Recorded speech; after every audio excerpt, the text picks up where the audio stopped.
I haven't had that many male clients yet because a couple of them, they trying to come on some funny stuff, so I had to set them straight. But the response is really what I wanted it to be for the most part. Like, some people slide in my DM and they try it, but most people know this is a professional service. There's no happy ending, quote unquote. Like, this is real therapy. It's amazing. It's amazing. People be like crying or they're just fall asleep, but every single person has said that afterward they feel like a weight is lifted off their shoulder. Even my short sessions, like my 20-minute sessions, they're like, I feel so light. Like, just the fact that somebody was hugging me, and they had scientific proven if you have a hug, what is it, more than 30 seconds, I think they said it was, it starts releasing, it has a chemical response in the body and the brain. Yup, you instantly start getting relaxed. That's why you should really hug the people you really love. Do more than just give them a real hug. Sometimes it's about more than manifesting. You got to do the work. I want to welcome everyone back to another episode of the Keep It Uplifting podcast. This is episode 188. Wow. Yeah. And I have one of the greatest guests, I believe, to date. Really? Yes. Introduce yourself to the audience. Well, I set you up. You did. Thank you for that. You made my heart pump a little harder. I appreciate that. So I'm Sha'ahn, last name Williams, aka the Body Thief and Soul Intuition. I am a jack of all trades and a master of some. Okay. Well, being that you are doing body sculpting, body contouring, right? I wanted to ask you this question. Are people in the United States lazy? Honest answer. Ooh.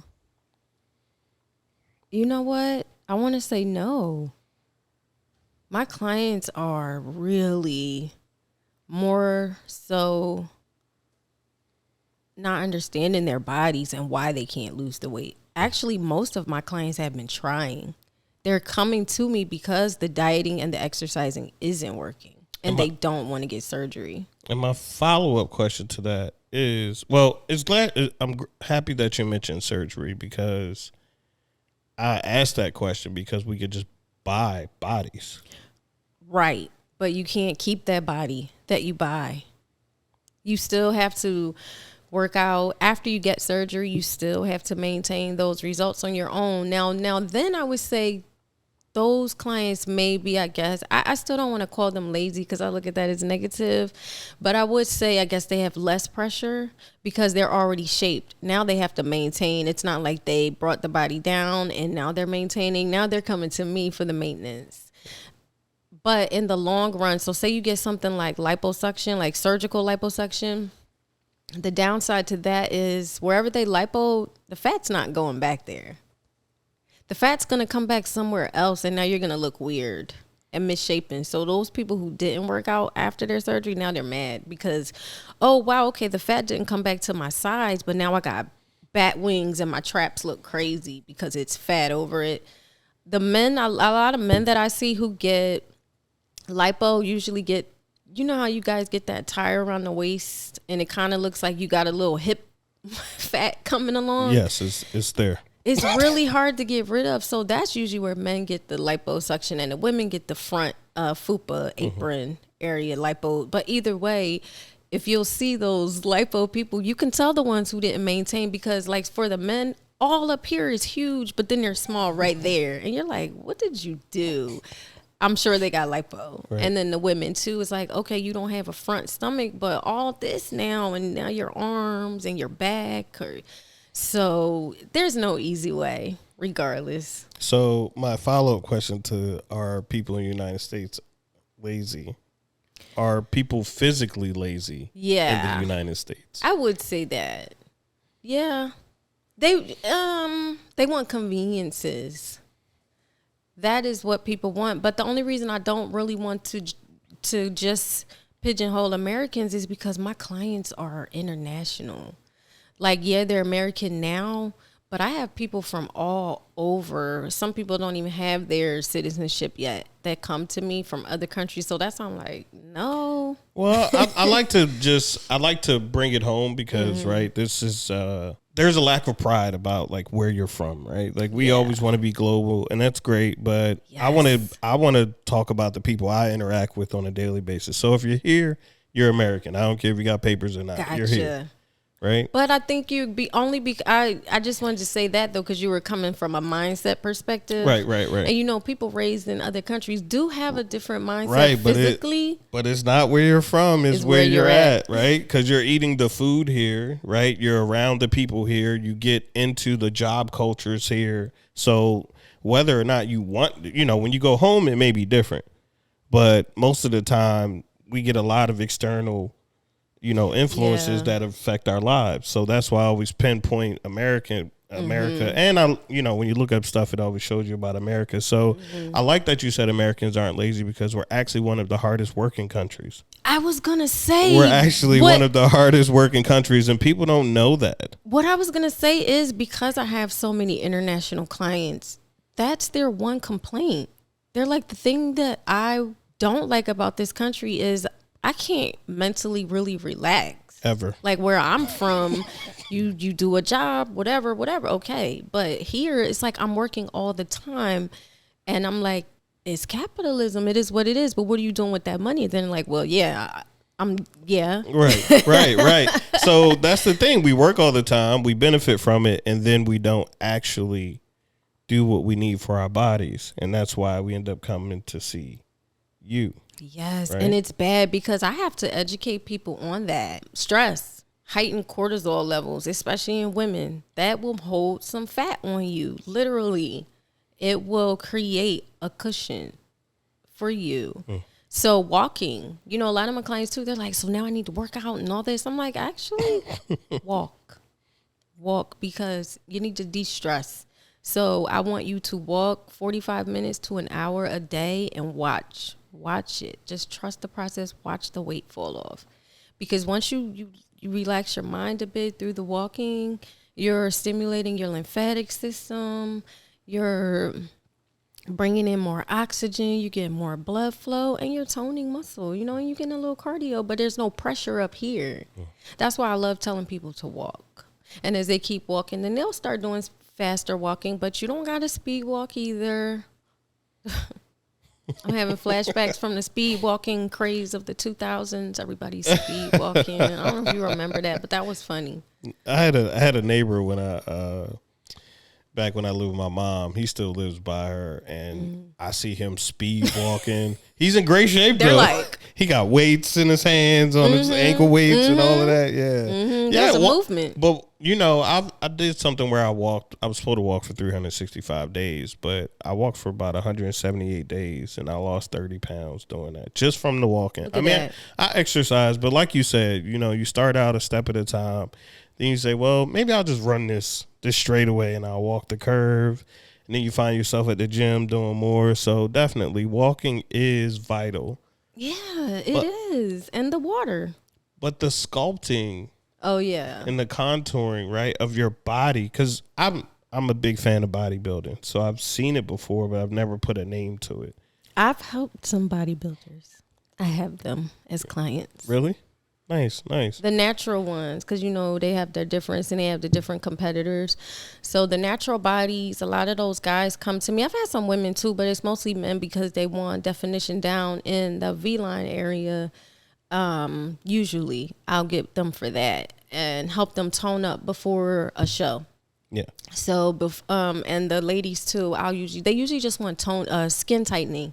So it can look more defined. Right. It's pretty cool. That's what I'm saying. Like some people say you only get like heavy people to come. Like I literally get everyone. But the thing that I like about it is you can actually sustain these results. You can. You know what the trick is? So for me, just being, from me, not everyone else, but I didn't believe it was totally real for people who were larger. Mm-hmm. I was like, well, I could do that. And it's like, well, you'll lose 10 pounds. And it's like, I'm not losing 10 pounds because somebody is, smoothing out my body. But, That's true though. You're not losing 10 pounds. Okay. Generally speaking, I never promote the business that way. We aren't weight loss. Okay. We are fat loss and fat redistribution. I am contouring your body. I'm reshaping it, literally. And the way we do it, because people go, I still just don't understand. I'm not losing weight, but why am I smaller? Why am I measuring 2 inches smaller after whatever 90 minutes or so? It's because we've tricked your brain to use your stored fat for energy instead of your carb energy or your sugar energy. And so you get an immediate change. Your body literally, that's what we do. So you fast before you come. You have to fast after the service is over as well. And you know what happens when you fast. So it's amazing. I always tell people too, because keto is a big thing. I'm like, think of it like that. We tricked your mind into a keto state without you having to do all the dieting. I just feel like it's more powerful than that, though.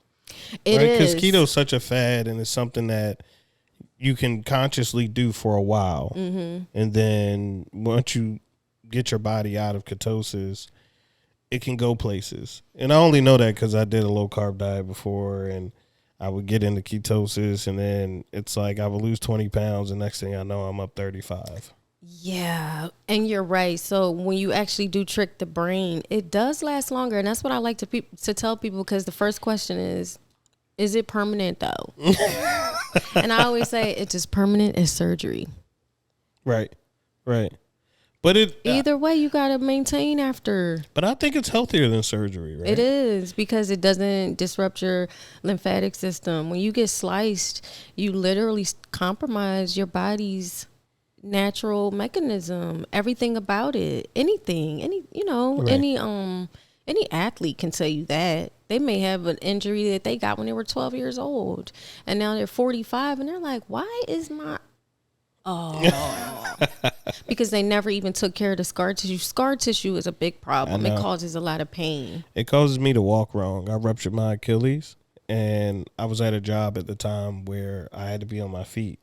So I never finished physical therapy, and I never went to get any massages or anything. So I walk real awkward. And I would love to work on you.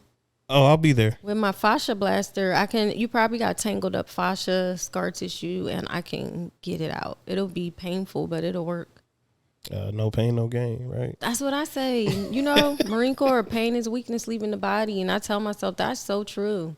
I never heard that. Marine Corps, I feel like I've heard that before. Pain is weakness leaving the body. Yeah. I hold on to that, especially during those tough times, mentally tough times and physically tough times. And speaking of physically, right, you put a post on Instagram where you're being very vulnerable. And you talking about my naked picture? You weren't naked.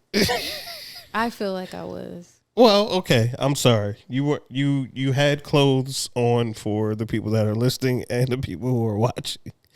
But and we won't put this photo up, but you were being very vulnerable. You left the photo up. And, being vulnerable is very welcome these days, right? At least for certain people, right? It is. And I want to know, how important was that for you to share a moment like that, especially for, yourself and the people that you're in the business of shaping their bodies, right? Because, the results weren't the results that someone would probably say, hey, this is why I'm coming to you, for you to fix this for me. And you were saying, well, I've gone through some things and this is where I'm at. It was really important to, one, like you said, be vulnerable. I am on a mission to be more real, more authentic, because I'm not. I'm old school. I come from that mentality of don't show weakness. Like, never let them see you sweat. I started in dance. I was a dance major. I went to Kappa. Shout out to Philly Kappa. A lot of famous people went to that school. Okay. But then, I did competitive dance. Later joined the Marine Corps. I've always been a physical person and took pride in the way I looked. And that pregnancy was devastating. It tore me down for years. And I was always thinking, like, maybe I'll get a tummy tuck. Maybe I'll get a tummy tuck. My son's 23. So that's why I made that post. I was like, yo, man, you need to come to terms with this. Right. You're not getting surgery. And you have all these people who come to you, say, mad insecure about their outward appearance and thinking you're like, my clients think I have the perfect body. But I never show it, so they don't know. All they see is I'm a tiny woman. So they just assume that I look amazing without my clothes on. So part of it was for that. And the other thing really was for me. It's like, you're not getting surgery, just be at peace with it. And how can I do that? Show the world. And I did. And I almost took it down like 5 times. I actually did archive it real quick. And then I said, nope. And I put it back on the feed. And I got a lot of good feedback. And now that's my thing. And now that's partly too why I'm here too. Like, I'm going to start really sharing my story because people really think I'm this super, and I am resilient. I'm not taking anything away from my mental resilience or anything about myself. But I do want to start sharing that, yo, I've been through it. Yeah. That's what we like to share here because the world is full of finished products, right? And on your page, I mean, there's some outfits on there as well, right? I went through it. I was there for a while, and you had some outfits that you're like, oh, this is cute. So when people see that and they see you in person, I can assume how they can I can understand how they can assume that you look, marvelous without the fit and all of that, which may be true, because I think the natural way that we look, these things happen. People give birth, right? You're gonna have stretch marks and all of these things. That's just how a regular body works, right? We're in such a fake world that what's underneath is what people don't want to see, Yeah. And my ex-husband tried to help me. He's like, you had my son, and you look beautiful, and blah blah blah. And I'm like, why is there such resistance there, though? Because it's not about what he thought. No, I was appreciative at the time. I mean, I was like 22. So this was even before I started thinking more about how you think and blah, blah, blah. Like, I really appreciate everything he was saying. But that's when I realized that it's not about what the other person feels. Because, yeah, he made me feel better temporarily. I'm like, well, I'm glad you still love how I look. But I really hated how my stomach looked. Yeah. Like, it totally changed how I felt about myself. And then my little brother saw my stomach and he was like, ew, look at your stomach. And he's a kid, but I still was like, it still affected me. Right. I was just like, what? I had a baby. And boom. It's the kids that when they say things that it hurts the most. I know, and it shouldn't. Because you can think, like, you always think adults don't know anything, but when a kid says, you like, okay, yeah, like I really am overweight, okay. Because they're so honest. But he was in his teens, so we really can't excuse him like that. But still, he was still, too young to have ever met a woman or something that may have had stretch marks or something. Yeah. But, and even though me knowing that logically, it still hurt my feelings. I'm sorry to hear that. Oh, don't apologize for him. We're all grown now. We're all in our 40s now. But that was in my 20s, and it stuck with me for a long time. But, I want to know, a lot of people are overweight, or a lot of they are. Overweight people may come to you. Is that a large majority of your client base? Yes. Now, you are expanding into life coaching. Yes. Right? Like you're officially. Like a full circle experience. I'm sure when you're actually dealing with your customers, when I get a haircut, and I'm stealing this from Amon Shumpert, but he was like, my barber's my therapist. Mm-hmm. And every time, I never think about it, right? But you go in there, I look terrible. Your barber's looking at you like, oh my God, we're going to have to do something with this. And then, obviously by making you look good, they talking you through your problems, asking you what's going on in your life. They're learning a lot about you. Mm-hmm. So I assume that life coaching is coming natural to you. It's not that you're, life coaching and therapy are two different things, right? Right. So I don't want to confuse the two. But I'm sure at some point you were like, well, I'm a great sounding board for people. That's it. And I've always been that. When I went to Temple, shout out to you, go Owls. But when I was, shout out to Temple, though. Yeah, for real, right? Yeah, old ball coach, Cheney, I think. Yes, that's when I went. Yeah. And I used to be a Diamond Gym. I don't know if you know about them. No, I don't know about that. The girls that dance. Yeah. With the cheerleaders. Oh, really? That joint was so old school. I don't know how it is now, but that was tough. Hundreds of girls auditioning week long. They just telling everybody every day, don't come back tomorrow. Don't come back tomorrow. Don't come back tomorrow. It's like pledging. Kind of. Everybody wanted to be a Diamond Gym back then. It's like being an AKA. Kind of, but, well, no, not sorority, but no, you go places. I'm not because saying those girls end up dancing for the Eagles, dancing for the Sixers. Like, yeah, because it was competitive dance and cheer. And we were rehearsing 3.5 hours a day. When would you go into class? Yo, the rehearsals were from 6 to 9:30. At night? Yes, and I maintained a full workload.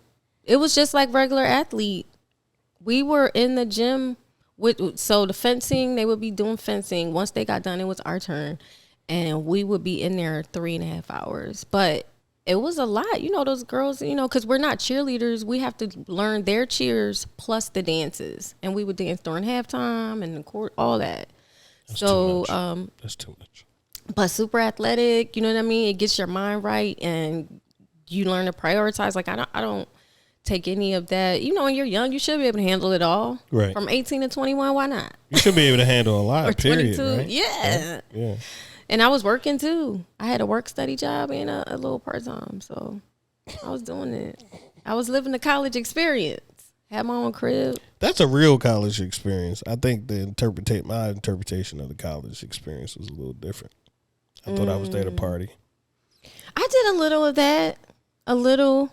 I went to a couple concerts. Who I saw? I think I saw Busta Rhymes and Amel Rowe at a show. Michael Blackson was just starting back then. You know what's funny is Busta Rhymes still performing. Yeah, with that thick and he's chain. new. And he's new to people. That's the funny part about it. Like Busta Rhymes is a new artist to some people. Anyway, as we were talking about being. I want to pull it back.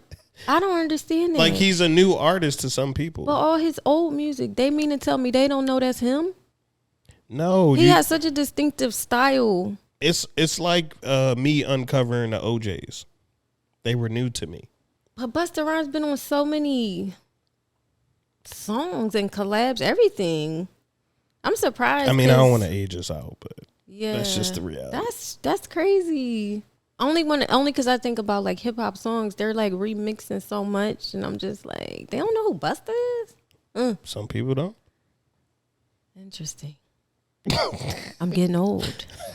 Times are changing. I don't think so. I think it's just the same way as like me discovering Teddy Pendergrass. Yeah. Right. You're like, yeah. You don't know about Teddy? Yeah. No, I don't. I don't know who Teddy is. Yeah. I don't know who this song came from. Right. You know? Yeah.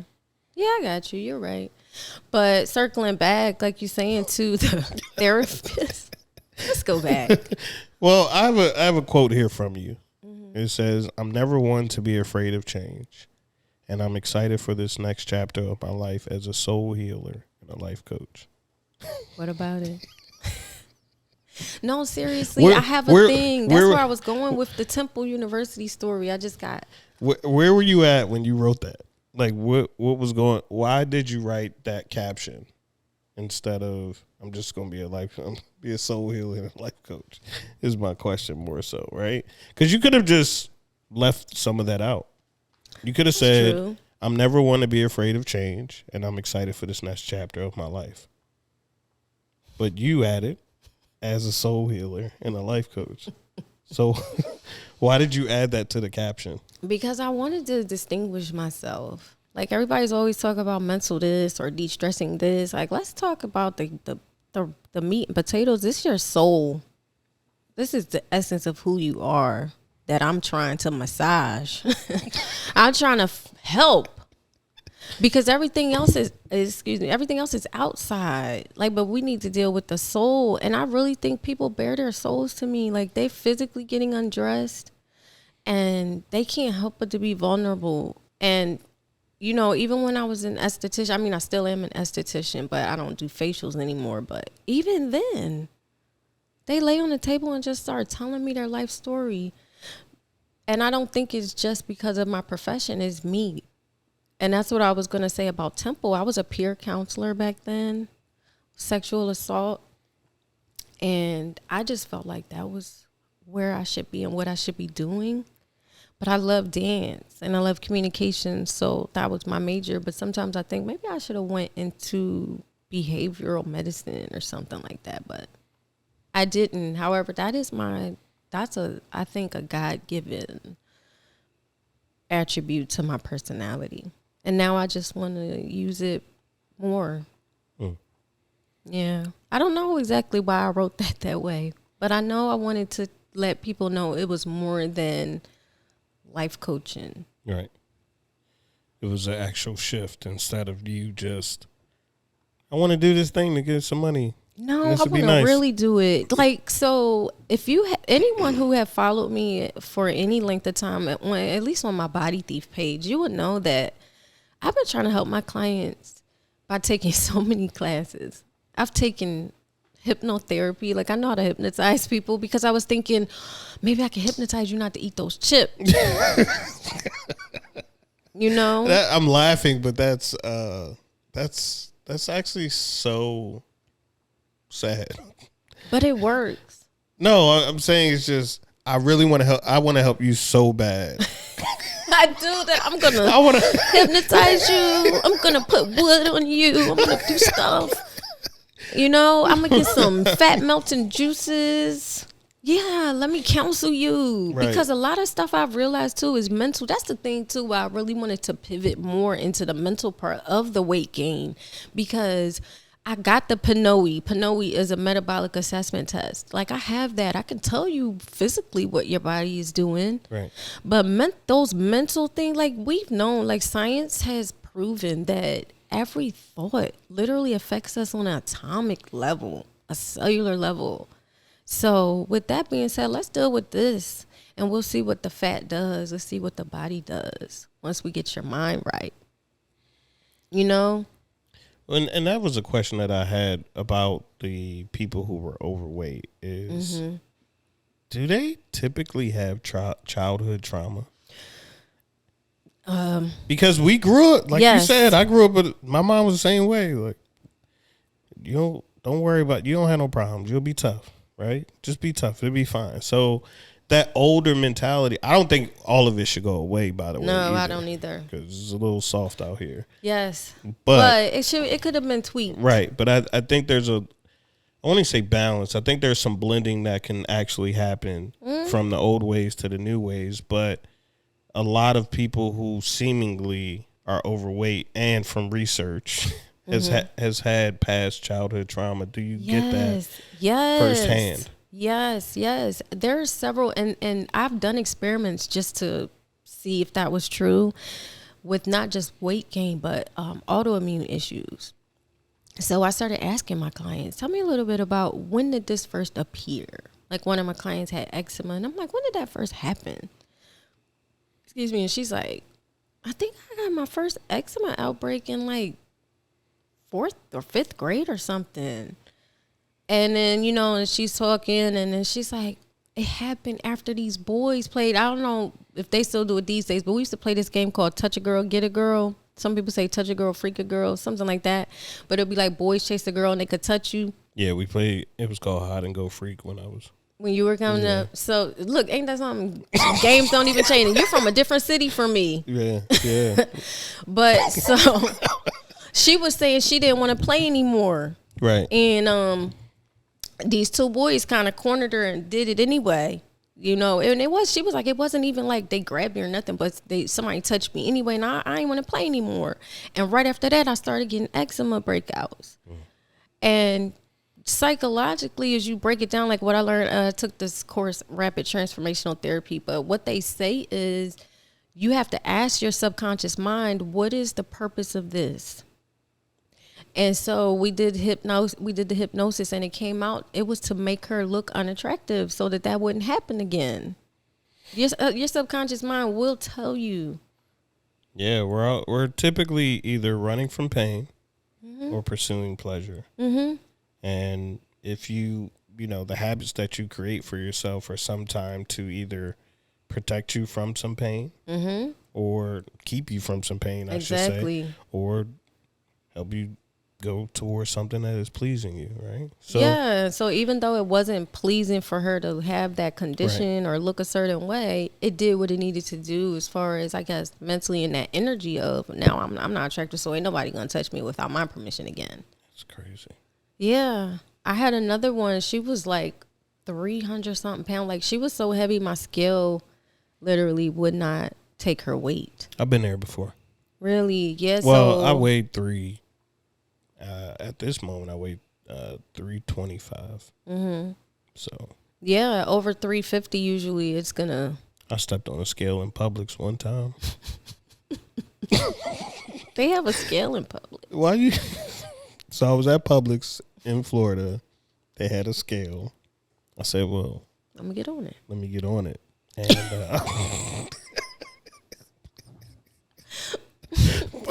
I'm trying to tell you, but okay, go ahead. The arrow it just kept spinning. Mine just was like, it's an error. That's tough.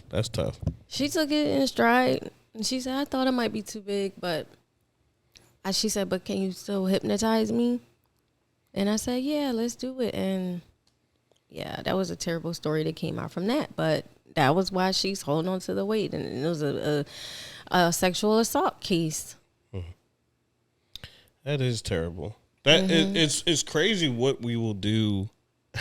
It's amazing what we will do without our control for our safety, for ourselves. You know, eating disorders and it all goes back to something, right? It all goes back to.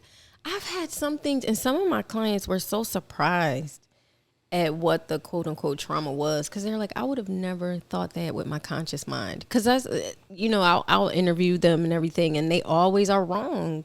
Like, consciously, they'll be like, I think it's from this. You know, I think it's from this that happened when I was 12 and blah, blah, blah. And I'm like, okay, we'll see when we put you under. It ain't never what they consciously thought it was. It's always something else. And one of them was a girl I had hypnotized, and her trauma had come from a diary violation. Like, she had come downstairs and family was reading her diary out to each other.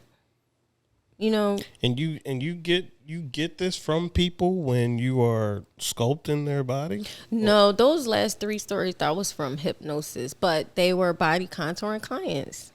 And I'm like, you want to get hypnotized and see why you holding on to that weight? So all these services are under Body Thief? And yes. Talk to me a little bit about that. Why did you come up with the name? Because who body you stealing? Because I said soul intuition. Okay, I was like, that's the life coaching. Body Thief. What's that? Yeah, what's that about? Yeah. So where'd the name come from, and what services do you provide? Body Thief came from, that's an actual little tribute to one of my favorite authors, Anne Rice. She written a book called Tale of the Body Thief, and it's one of my favorite books by her. I also like L.A. Banks. Let me shout her out. But the name, too, came from me. I feel like snatching fat, and you can literally create a whole new body. So I stole your old one. You gave me permission to steal it. I just wanted a theme. Like, I felt like I was starting a new part of my career. How could it put me over other people? 1, you need a catchy name. And 2, it was all jail themed. Like, my first studio looked like, you know, like you got locked up. You got to stand on the wall with the lineup. I had the height measurements, everything. The little, what's that called? Your name frame thing they hold. Plate, yeah, I had it all. That actually sounds very cool and traumatic for somebody who ever spent it. But they loved it. Especially no, I think it's people cool. who like to think about things like that. They are always the first ones. They're like, oh my God, I love the name of your business. It drew me in. That was the whole point. I'm a creative. Right. So I'm going to make it interesting. Steal somebody's body and return them anew. Yeah, like and you that. gave me permission to steal it too. Like we're thieves up in here, and we love it. I always say, "Welcome to the den of thieves." You're a gang member now. You in the gang. Let's go. I like that. I And like all that. my services are 3 strikes. You know, all my stuff is like themed to how I describe the services. So how long have you been doing this? I've been doing this since May 2019. What made you want to? I know you've always been helpful, right? You talked about the coaching, peer coaching or peer counseling in college, right? Yeah. But was there something that you saw, maybe while your time in service, or? I did. I just saw people not being able to handle things, and I didn't understand why they couldn't, because I could. And going back to my childhood, my mom was manic depressed. That was her diagnosis, and I was a witness to a lot of things when it comes to somebody dealing with depression. And I would try to talk to her like, well, Mom, if you're not happy, just change your mind. And she would go, I can't just change my mind. Like, it's more than that. And I could not understand that. I'm like, when I don't feel good, I just change my mind and be happy. Yeah. And so as I got older, I would meet people and I'm like, why is that affecting you so much? Like, you can be happy. And I didn't know how to teach people the way I think to help them get through things. So that's when I said, I want to learn how to counsel people. And I signed up to be a peer counselor. And then I started getting professional training on how to deal with people. But I don't know why I'm like that. It might be because of my mom. I'm not sure. But I always had this need to help people, like mentally help them and make them tougher. Like I always wanted to make people tougher. And I was going about it the wrong way. And then I started learning a gentle way to do it. I was wanting to break them down, tear them down and build them up people. Straight Marine Corps type of stuff. Even before I joined the Marine Corps, didn't even realize how that worked. But how does that work for your fellow Marines? What you mean? So it works when you're in service, right? Mm-hmm. It's but I ruptured. I wasn't, in the NBA or anything, right? But I ruptured my Achilles, and that was the last time I played basketball. And that is one of the most painful points in my life ever. It's not that I can't play basketball, but I refuse to play basketball. But like having an injury like that and being just the ability to do something that I played in high school, I was going to play in college, and maybe I was going to play overseas at 28 or something like that, right? But I always had, it was a dream that would last and could last until I got an injury that was that debilitating. So how does the tear down, build up really work for Marines after service? Because the service is over and trying to find a way in life is difficult, as you have to deal with soft civilians, right? Oh, yeah. I did not transition well when I got out because I already had a certain type of way about myself. And then the Marine Corps just magnified it. It was okay to be like that in the Marine Corps. It was like it, honestly, the Marines to me are like dancers, how dancers were. They just don't care about your feelings. I would be in dance school and they would have, when I went to performing arts, we had to do 2 periods a day of your major. And we would have a guest teacher from the Pennsylvania Ballet come and teach for like half the year. And he literally would go down the line on the bar like, no, you don't have the body. You don't have a body. You don't have the body. You don't. You know what I mean? So from childhood, I'm hearing that because I started dancing when I was like 8. Taking professional lessons. They don't care about your feelings. You're going to do the work. You're going to do the workout. And that's it. You can't cry. You can't complain because you chose to be here. So I think I just took that with me everywhere. And as far as the Marine Corps goes, that's a hard question, though. Like after service, that is hard because people just aren't used to being directly communicated with. I did what everybody does in this area. I finished my service. I started contracting. I was at Booz Allen. Terrible, terrible time for me. I didn't blend in well. They told me I was too direct, which I didn't understand.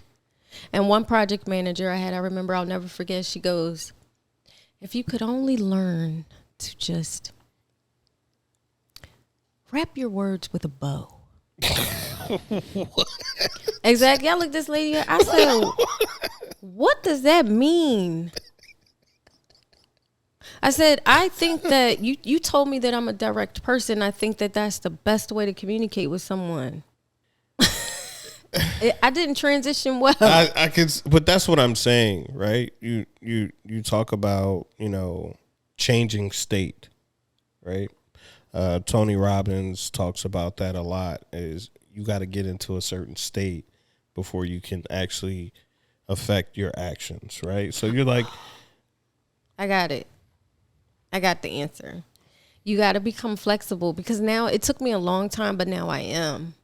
All you have to do is become a flexible communicator and leave your ego at the door. Really, like think about your purpose wherever you are. That's all you have to do. And once I started doing that, because I used to tell my mom, because she's like, you got to play the game. You got to play the game. I'm like, I don't know this game. And I'm not playing it. But then I have an aha moment. Oh, the game. So now I know. I don't call it a game, though. You have to be a flexible communicator. You know how people say, meet people where they at? Not exactly that. Like, you don't match the energy, but I'm giving you a free game. You want anything out of life? All you have to do is match their communication style. I promise. It sounds so simple, but I swear to God. Well, some people don't want to code all you switch, gotta do. right? But you don't even have to code switch. Or become a chameleon at times. No, not even. Just match their communication style. Like, you see how you are? I can start physically.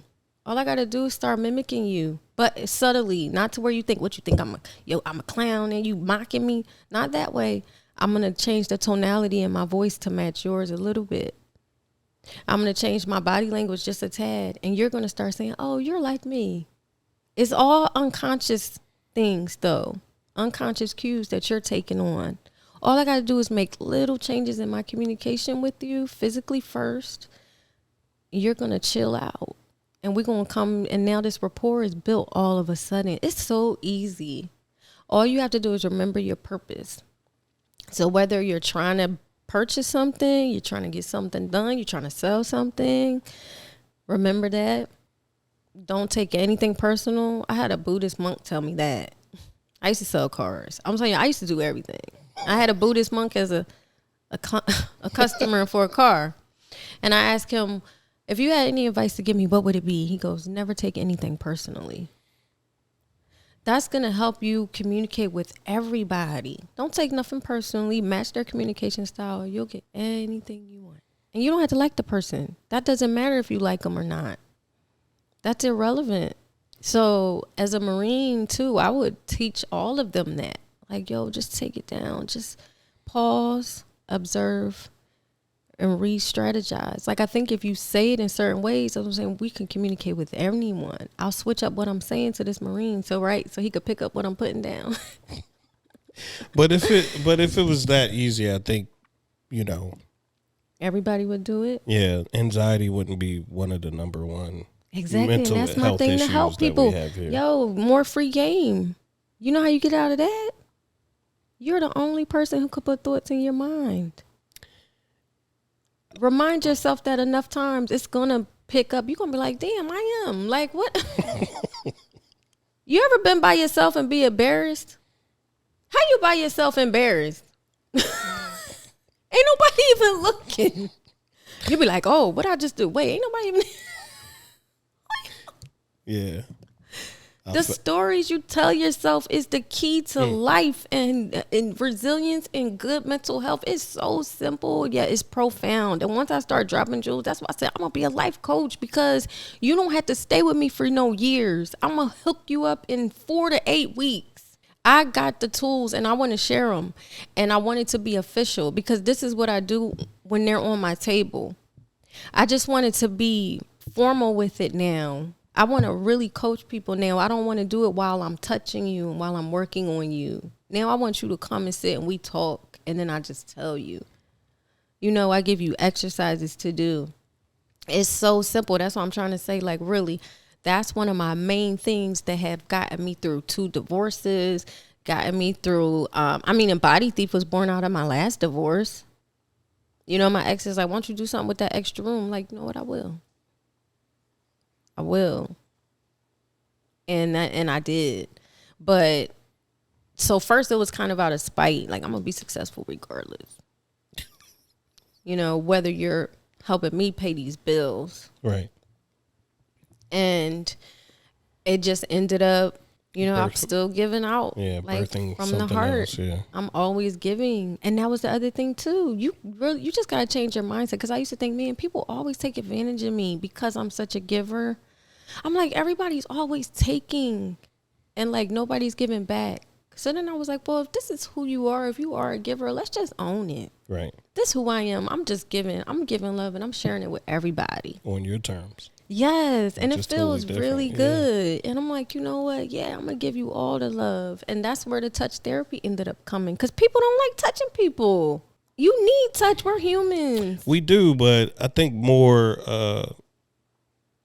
nowadays it's who touches you, right? Because it's like, especially with COVID, and now people quote unquote woke. They're like, I need a certain energy around me because I mean, and you don't really know what you're talking about. Yeah, it's some people though that like, I don't want you to.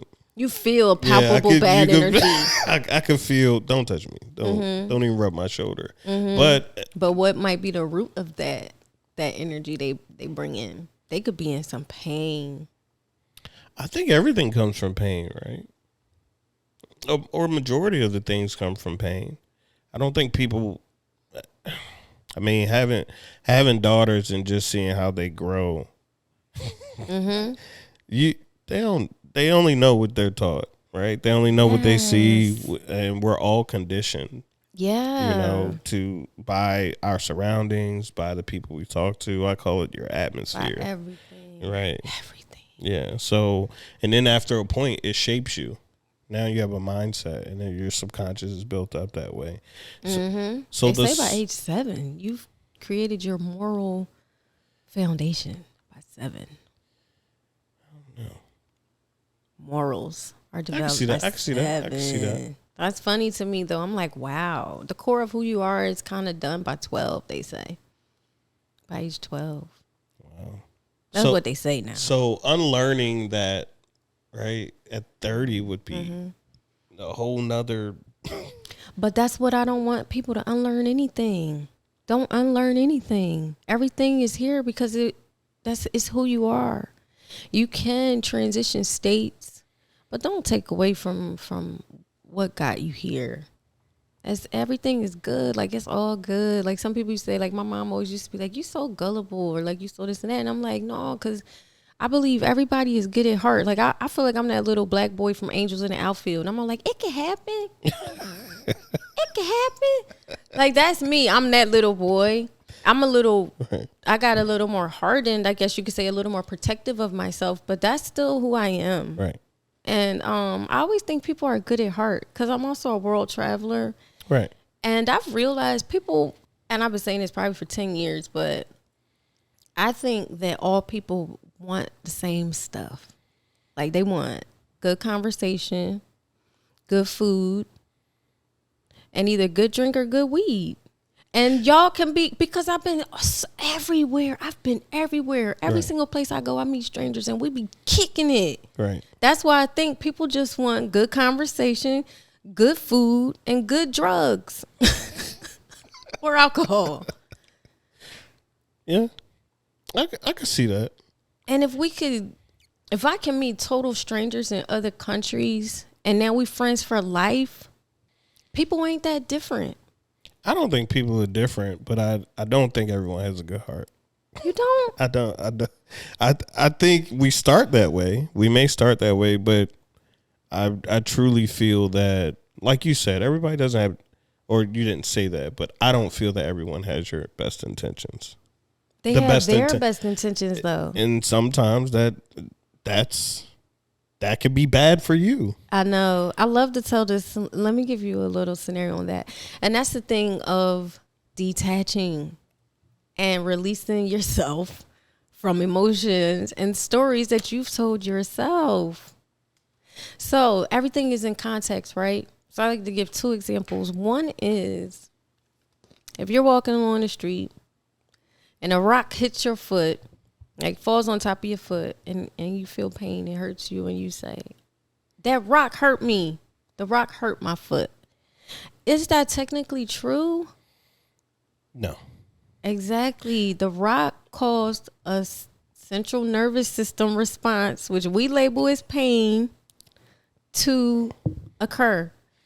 I don't know how to articulate this in the best way, but the rock doesn't have all of the senses, knowledge, a brain that a human has, right? So if someone wants my demise, right, they want to kill me, I just don't think that their heart is pure. Oh, what was their intention?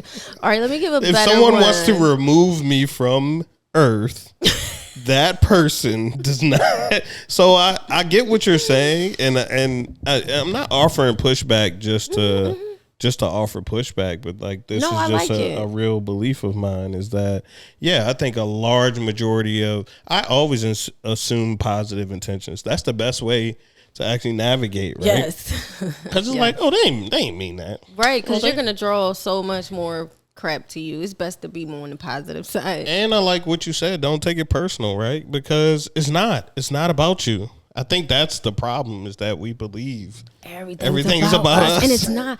But the biggest problem, I'm telling you, are the stories we tell ourselves. We attach stories to stuff.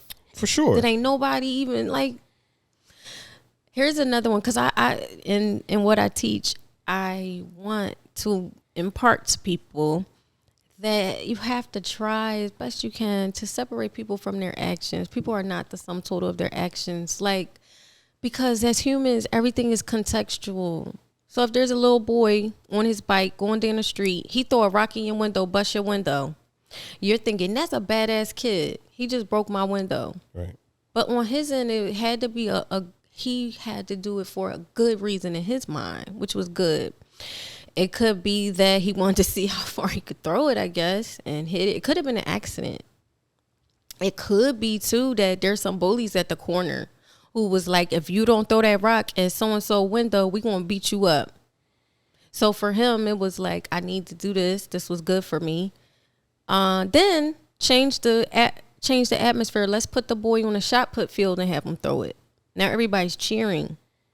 Everything is contextual. So we have to deal with everything in that way. If we want, I just want people to look at things in an overarching way and apply it to their personal lives. No, I can. Just so you don't be so attached to the action. I can see what you're saying. That same person who wants to beat me till I'm not here anymore could also be cheered on in a UFC ring. Thank you. So I do understand that. And what if he had a schizophrenic voice telling him to do it? Yeah. Like, you see what I'm saying? Yeah, I think we truly underestimate the power of the mind, right? Mm-hmm. Especially when people have multiple personality disorder, right? You can actually change and you could change and cure diseases in your body in different states. So that's Ain't that something? That's really cool when I learned about that. I mean, of course, I can't think of that movie. Fractured Mind? No. With Russell Crowe? No, it was another guy where he played different people. He was a woman. He was Halle Berry had one too. She played the lady. Gothica, right? Mm-hmm. Yeah, Gothica was one. No. And Alice and something. Alice, I think it was. Okay. It was a woman's name. But Russell Crowe played the guy in the Fractured Mind with the different personalities. I feel like it was an M. Night Shyamalan movie. Which one? With the guy who had he had like 18 personalities or something. Not Glass. Not his whole thing. No, not that one. I'm not sure, but I think I know what you're talking about. Not Bruce Willis's character. Yeah. I know what you mean, though. But yes, the mind is and that's all I want to impart to people is your mind is so powerful. I promise you, you don't have to stand for whatever you've created for yourself, and know that you did create this for yourself. The first thing with me with people is waking them up as far as you created this life. One of my really close friends, we used to argue. She used to get really angry with me because she would be like, you think I wanted to be raped or you think I wanted this to happen to myself? And I'm like, that's not what I'm saying. No, you didn't want that. Like, a lot of us don't want what we consider bad things to happen to us. However, your mind state brought that in. Your life is a sum total of your prior thoughts. That's happening right now is what you thought, old stuff. You could have, I tell people sometimes, that migraine you got right now, you might have caught that 6 months ago when you saw Excedrin commercial. Now you got a migraine with Excedrin written all over it. Yeah. Because you took that in. Somehow you internalized this. And I can't connect all the dots, but hindsight is always 20/20. Once you get out of the state, then you can see the bridge of incidents that led you up to said state. So that's soul intuition. Yes. Life coaching. Yeah, that's just me as a person, honestly. My son, I think sometimes he's probably like, your mom. I always ask him, like, do you think I'm weird? Like, I'm a weird mom. He's like, you're definitely different, like, from my friends' moms. He's like, but I don't think you're weird. Are you addicted to being busy? Yes. How'd you know that? That is something I'm working on myself. Like, I do. That is a problem. Well, you have body thief, body sculpting, right? Body contouring, as I like to say, soul intuition, life coaching, and you have the touch therapy as well. Yeah, and I'm doing speaking. I'm getting into speaking. Right. This is because these are all my dreams from when I was little. I don't think there's anything wrong with it, right? It's just, I just wanted to know. It can have, like, people have told me too, like, damn, you've lived like 5 lives. I'm like, yo, I'm trying to live like 9, like a cat. Like, I've literally had different lives in this one person. It's so dope. I think it actually is a great thing because you're doing something that a lot of people don't think that they're doing, or a lot of people think that they're doing. Right. And that's living. Right. Yeah. Not that you have to always be on the go, but you know what your purpose is, and I think that the fact that you're acting on it aggressively and in a timely manner before time runs out is a beautiful thing. Yo, thank you for saying that. You know why I'm like this too? Partly why? I think this is my last incarnation. Tell me more. I don't think I'm coming back after this. So you believe? I think I'm done. You believe that we I do believe respawn in like a reincarnation. video game? Yep. Especially when you die feeling unfulfilled, you die full of regret. Like when you die like suddenly, unexpectedly, like certain ways people die, I definitely think they coming back. And a reason I believe that is because some of these animals and then some of these kids, they definitely got old souls. They're not new souls. And I don't care what anybody says. It may not even ever be proven, but that's what I believe in my heart. Like, I can feel it physically right in my stomach. Like, these souls definitely be coming back, and I'm one of them. I think that because when I was little, I was stuff people just say, like, my parents used to be scared of me. When I was like 3 and 4, they're like, we're scared of you. You were such a weird child. Maybe I think it's the unexplainable, right? That's what it was. Like, where do you learn that from? How do you know that? Like, exactly. And so, exactly. I don't necessarily believe in reincarnation, but I don't really know if I don't believe in reincarnation. I won't say that either. I don't know if I believe. Nobody knows what happens when you die, like, because nobody ever came back. So, but I think that's the best part. Me too. Right? Like, you have to live a full life. And that is whatever a full life is to you. You should live a full life. It's short. Like, when you think about life, Dion Cole, man, he got me. You saw his stand up when he was like, you only got 40 some summers left. Yeah. That hit me hard.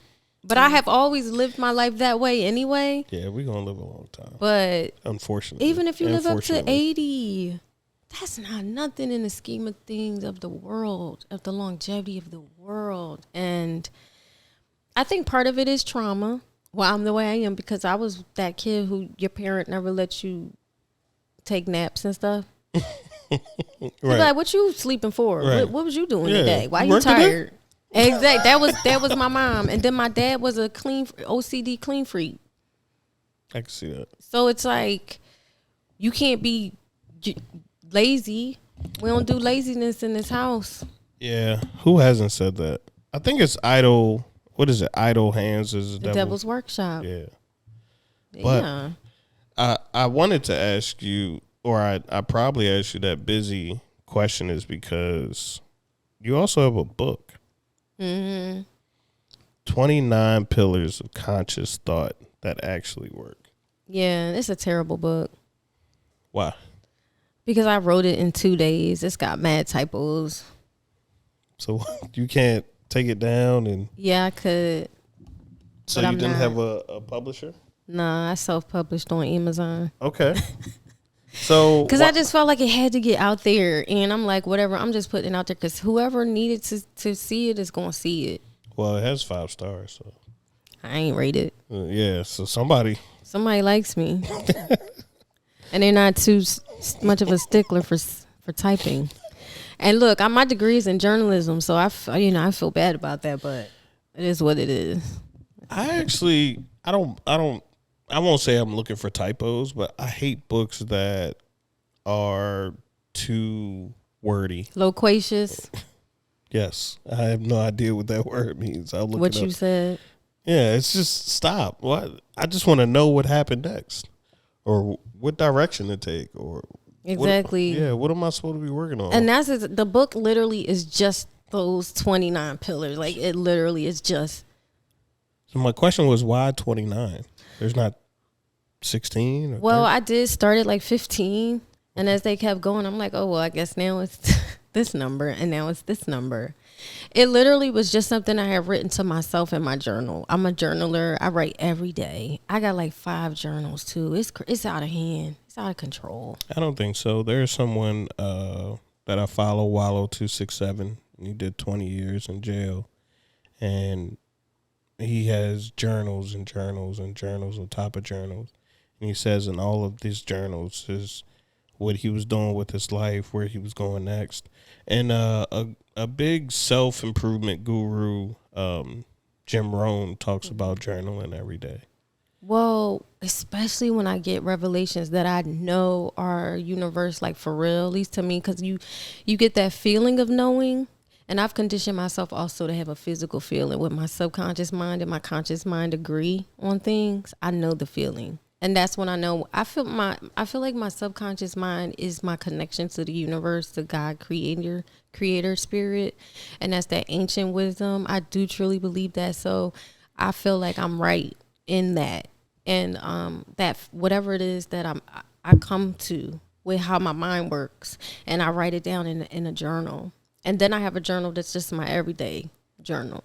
But the one that where I got the 29 pillars is my thought journal. My one when I feel like I have a transitional breakthrough. Like, that's how it works. Okay, good. I'm going to teach people this. Or it's just for me to remember to myself. Like, one of them was when you're trying to transition states and people are telling you something about yourself and you steady denying it. That's you trying to talk to yourself and get your mind conditioned to that new state. Like, because people will tell me all the time, okay, big money. Okay, I know you eating good. Like, you a vegan, ain't you? But I'm like, I eat like shit, you know. But then I started saying, but this is who I want to be. And that's when God showed me, like, this is you talking to you. This is you telling you, like, this is who you are. Accept it. Believe it. These people telling you got money like that, don't you want to be a millionaire? Stop telling them, no, I ain't rich. No, I haven't. Stop saying that. Like, they're telling you.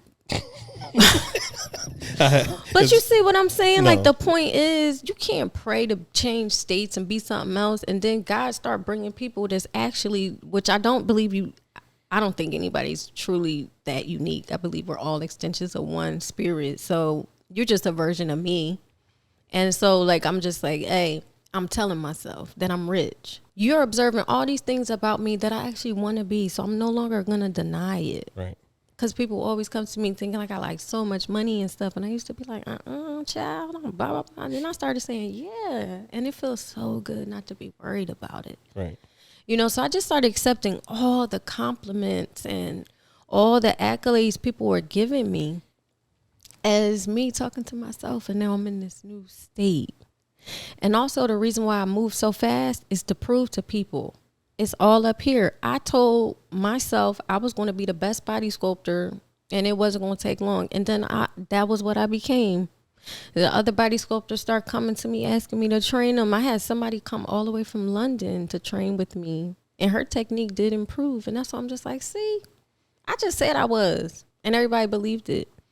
And that's what I try to get other people, like people stuck in relationship been over 5 years, you still depressed. Like, I got you. Right. I can tell you how to get out those looping thoughts. I can help with all of that. And it's by experiments. Like, I've experimented with my own soul, my own mind, and I've also asked other people to try things. So, like, I be having, like, you know, when I was a kid, I loved science. So I do it. I do little soul experiments, spiritual experiments, just to prove to people, like, your mind is way more powerful than you think. And then people start asking me stuff like, well, have you healed yourself? Like, have you ever been sick and healed yourself? Yes. Some things I have and some things I haven't. Like, I can heal myself from things like tendonitis, like arthritis. I no longer have things like that. But some things, like I had a fibroid, some things I just accepted. And I know I did. Like, I accepted this is my condition. And so I'm going to let the doctor go ahead and take it out. And sometimes too, I remember that I'm a spirit in a physical body. And how do you take care of a car? You got to take it to a mechanic. Like, it's because I used to beat myself up like that. You can't even cure yourself from this tumor. And I'm like, but bro, like at the end of the day, I'm still inside this physical body. And it's like a car. So I could take it to the doctor. It needs some fixing, you know? So then I won't beat myself up about, quote unquote, failing and healing myself. Because I didn't fail. I just needed to go to the body shop. Get that body work. I mean, most doctors won't prescribe, you know, and diagnose themselves. So I think exactly. when people tell you to do it for yourself all the time, they're just looking for a reason to avoid the change that needs to happen within themselves. Exactly. Yeah. Exactly. But it's fine. Like, I don't take it personally. I just be feeling like you're not ready then, and that's okay. You know, like, you might even die in that mind state, but that's your choice. Like, God decided to experience life through you in that way, and that's fine. Like, none of that stuff bothers me.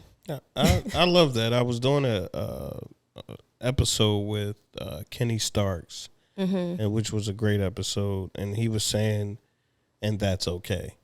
So we were, you know, because a lot of statements are very matter of fact, and it's just, well, you know, let them be them, and that's okay. It really is. Not really. I promise. And I feel like that's a key statement that we're not comfortable with saying all the time. It's just, hey, and that's okay. So I like that you said that. Before I get to the very last question I have for you, what was the most painful experience in building your business? Not being around my family. It wouldn't seem like it. Like, if you ask them, they probably be like, oh, she always puts her business first and things like that. But that's the hardest part, is being so independent. I would say that's the most painful part, because I really do everything by myself. Like, I really, really do. And I even asked my mom about that. I say, Mom, why am I like this? She's like, you've always been that way. I don't know. She's like, since a little girl, you have always wanted to do things by yourself. She's like, you barely even cried like as a baby. She's like, you were always like, well, nobody else wants to do it. I'm going to do it by myself. She's like, you would go outside by yourself. Nobody's up yet. I'm just outside. Like, but it feels like I'm a doer. I'm an action taker, and most people aren't. And it hurts me. I don't know why, but that's one thing I'm still trying to get out of, feeling Like, why can't you move too? Like, I don't understand that. You say you want this. I feel like I have a lot of masculine energy in that way. I want to fix. I just feel like that's well, okay, I can see that, but why don't you move too? Stop complaining to me. It's so Let's make powerful. moves. Or they might not even just be complaining. They telling me what they want, and because I'm a go getter, I'm just like, all right, let's do it. And they be like, they don't move. I can't understand that because they're not emotionally attached to what they're saying. See, people just be talking because they got lips. I'm not that. Yeah, because I am feeling good about telling you what I aspire to do.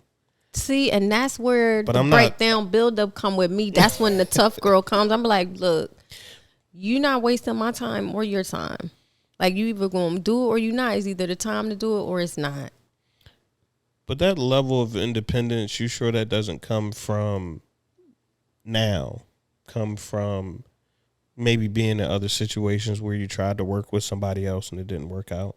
Yeah, that's part of it. Because you said, you know, people or you felt at times that people were always trying to take your kindness for a weakness, and you like, I will turn up.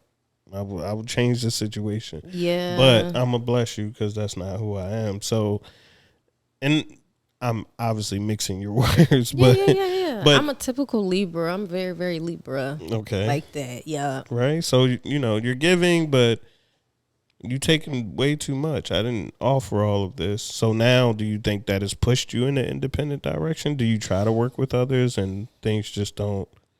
Yeah, I tried to work with someone with Body Thief RX. It was I wanted to introduce the IV fusion. That was like a big thing. And I don't generally jump on trends, but I thought that was a helpful one. So I was going to do it, paired up with the nurse, and she just literally flaked on me. Like, we bought all the stuff for the room, all the disposables, the furniture. How much that cost? It wasn't that bad. Because it was just the disposables, the furniture, decorations. I don't know, maybe a couple $1,000, but not a lot. Maybe $2,500. Most people don't have $1,000 in there saved for an emergency. So. But still, when the scheme of things starting the whole business, right. I'm only putting $2,500 up, and then only thing we needed to get was the formulations to inject into people. But we had all the disposables, everything. She literally just disappeared. And what's funny about it too, because then I would text her, call her, and she would answer and be like, yeah. I'm like, so we still doing everything? Yeah, we're gonna do it. Nothing. And so I said, okay, that's not gonna work. That's fine. I'm good. And but here a year later, I have a client. She's a nurse, and she's just like, are you still doing the IV thing? And I'm like, no, it never got off the ground. And she's interested. She's like, you know, I think I could find a medical director. I'm like, okay, well, look, all the money kind of been put into it. Anything you want to do, you're going to have to pay for it, though. But yeah, partnerships haven't worked out for me. And so it probably is my marriages, I think, that makes me feel like, no, I'm going to just do everything by myself, because it just, I'm always the doer. Always have been. I'm always going to be that person. Yeah. Well, I mean, this is just, I guess this is my positive thoughts, is there's always somebody for somebody. Oh, so definitely. I feel that even in business, I'm going to find a good partner. There's going to be someone to partner with, or maybe she's like the broker for the partnership, right? Mm-hmm. And those are the people that you really want to meet. Because you're meeting the person who says, oh, I know somebody who got some money and has some drive. And then that is typically the best partnerships to happen. And that's why what I do is awesome. I meet so many cool people. That's why I do this. Yeah. And I meet movers and shakers too.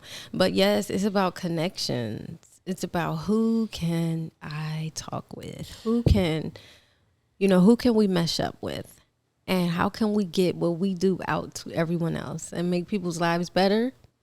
I really do feel like if I could help people get past their own self-limiting issues, whether it's their belief about something, or just help them learn how their own mind works so they won't feel like they don't have control over their thoughts. Because a lot of people don't feel like they can control how they think. They don't. They're like, I can't stop this.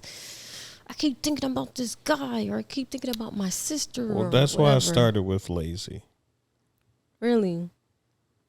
Because that requires work. Mm. All of it, at the end of it, requires work, right? The repetition, work. Yeah. Constant reminding yourself, work. And after a while, it's not work. Right. All learning is actually unconscious. Because when you try to learn something consciously, it never works.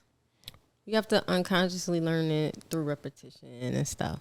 Because think about how you drive. Your unconscious mind does all the driving. Your conscious mind don't really drive unless something pop out and you like, ooh. Yeah, because I think I've driven 18 hours straight before. Mm-hmm. And you forgot all about everything. Yes.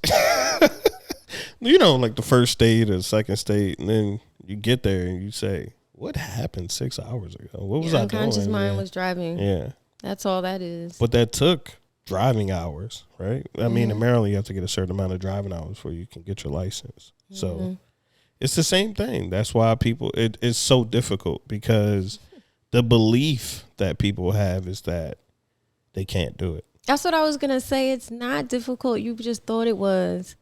Because people would tell me too, like, oh my God, I can't believe you travel alone. Why not? Well, I'm scared to do that. But don't put that fear on me. I'm not scared. Right. I love to travel. I prefer to travel alone a lot of times. The only reason I regret when I travel alone is if something really cool happened and I ain't had nobody to rehash the story with. But I love adventures and I love experiencing. I really do. I believe that we're in these physical bodies on this physical earth to have physical experiences, period. Like, so let's get out there. Let's experience life, no matter what that means to you. If it's just going outside, meeting new people, or traveling, even if you travel alone, like, do it. The bill's going to be there. Don't beat yourself up if every bill's not paid off before you take a vacation or a trip or something, because they're gonna be there. But life might not. You might die tomorrow. So, like, I would say, like, going back to your thing, the only pain, like I said, I would feel like is separation from my family in a lot of ways, because as an entrepreneur, you just have to make certain decisions and that other people can't understand. But it's like, I literally pay all my own bills, bro. Like, I have to do this right now. Right.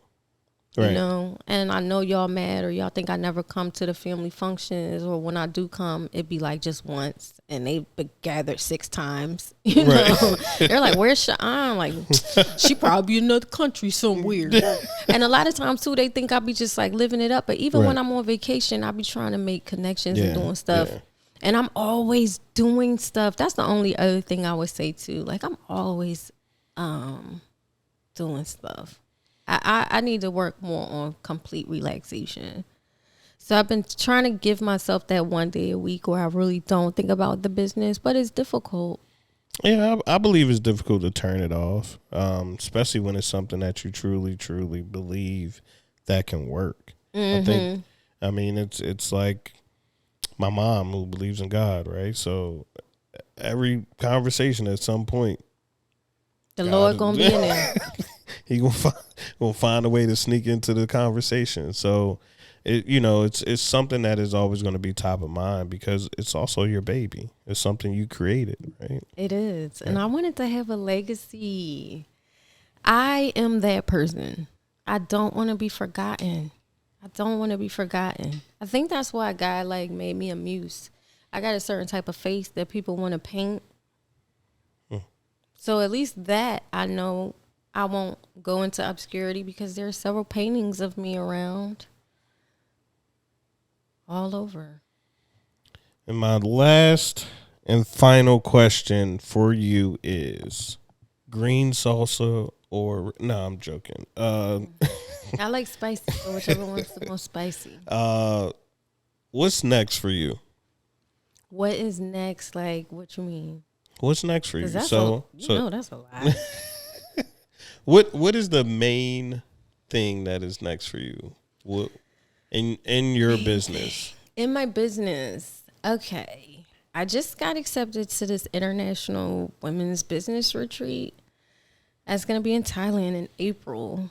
So I'm starting to stomp with the big dogs. Thank you. Yeah, you had to, what is it? Not audition, but apply for it. Whatever. I think they just do that to make it feel like it's scarcity marketing, but either way, they accepted me. Okay. And I'm going, and I had a little fear, a little trepidation there because these are the type of people I want to be around. Like, I want to be around the ones who are already doing what I want to do. This is my first time being in an intimate group of women business owners who already are at 8-9 figures. Like, and here go me with my little 6-figure business. So I'm a little intimidated, but I am really excited to hear everything they're going to share. There's like a mastermind on the beach. Like, it's all luxury too. So I'm putting my coins, like I'm on the payment plan doing it, but you know what I'm saying? I'm still going. I still got the VIP package. And so that's coming, and I'm really excited to see what happens from that. Okay. But the other thing is I'm pushing really hard to become this touch therapist like sensation. I want to be known. I want to provide these tools. So really that's my drive right now, is figuring out the best vehicle to get these tools to people. And I love the touch therapy thing. Before I go, I wanted to touch on that a bit for the men, because when I first posted the video of me massaging the man, the responses were so different of the ones me massaging the women. Well, men can't have anything. All we can have is work. Yo, and that's why I want to give you guys the love. That's another conversation. The touch. I want to give that, especially after COVID, and especially like to black men. Like, it feels like men in general they're not allowed to be as expressive and vulnerable, especially publicly. They might could do it with their girl, you get the right one, the right couples. But generally speaking, men are told to internalize everything. And also on the flip side, the lust factor is just like, and the pressure. It's like a lot of times men don't get intimately touched without pressure to perform sexual later, or expecting something for being touched or touching. And so I want to just make it where, this is just free. This is all love. There's no lust. This is just intimate touch. And to reconnect with yourself, and then through my energy, get you right. Like, however, whatever that means for you. And so far, so good. Like, I haven't had that many male clients yet, because a couple of them, they trying to come on some funny stuff. So I had to set them straight. But the response is really what I wanted it to be for the most part. Like, some people slide in my DM and they try it. But most people know this is a professional service. There's no happy ending, quote unquote. Like, this is real therapy. And it's amazing. It's amazing. People be like crying, or they're just fall asleep. But every single person has said that afterward they feel like a weight is lifted off their shoulder. Even my short sessions, like my 20-minute sessions, they're like, I feel so light. Like, just the fact that somebody was hugging me. And they had scientific proven, if you have a hug, what is it, more than 30 seconds, I think they said it was, it starts releasing, it has a chemical response in the body and the brain. Yup, you instantly start getting relaxed. That's why you should really hug the people you really love. Do more than just give them a real hug. You notice that feeling you get when you hug somebody after a few seconds? You relax into the hug. I know what you mean about you could. It's true. Especially with black people, you could tell who we really, because that hug be long. Yes. But you ever notice that feeling you get? I know. That's what I'm saying. I know what you're talking. It's real. It's like, this hug is lasting long, but I don't feel uncomfortable. Exactly. And then you find yourself, you were holding your breath. You didn't even realize that. That's everyone. That's just a human thing. So when I do it and I'm behind them and I embrace them and I rock and everything, one guy, he's like, it felt like I was a baby. Like, you just like swaddled me, but he was instantly asleep. He just slept the whole way through. Yeah, and I'm holding him like, whoa, this head big. But I love the fact that he can be that relaxed. And that guy he's one of those IT people, 3 jobs, mad stress. Yeah. And then some of the women who have come, it's more like emotional. Some of them just instantly break down. It's just once I do that embrace, they be holding it in but once I get to that part, every single time they break down because people don't be getting hugged. And I'm a stranger. It's unfortunate, but we have people like you who have taken on the responsibility to provide such a service that is real and not what we see on Instagram where I know. I had a guy thinking I was that, and I said no. He's like, if I spring for a ticket to New Orleans, the massage on you, sir. First of all, why are we going to New Orleans? Second of all, in professional settings, if you're paying for I'm like, you have to pay for the travel and the service. Now he want to get professional. Oh, what all does the therapy include? Yeah. Yes, sir. You ain't hooking me up. For me, it's the audacity, why though. Why trying to take you to New Orleans, too? That's what I was like. Why New Orleans? You in Philly. This guy was in Philly. Like, you're in Philly. Because I had posted I'm becoming to Philly soon with the post I did of the tall girl with the fro. It was like wrapped up. I don't know if you saw that, but he responded to that video. Okay. Like, wow. And I said, yeah, because I didn't understand what the wow was. I didn't know the emotion he was putting in the wow. It was more like, wow, chicka, wow, I think.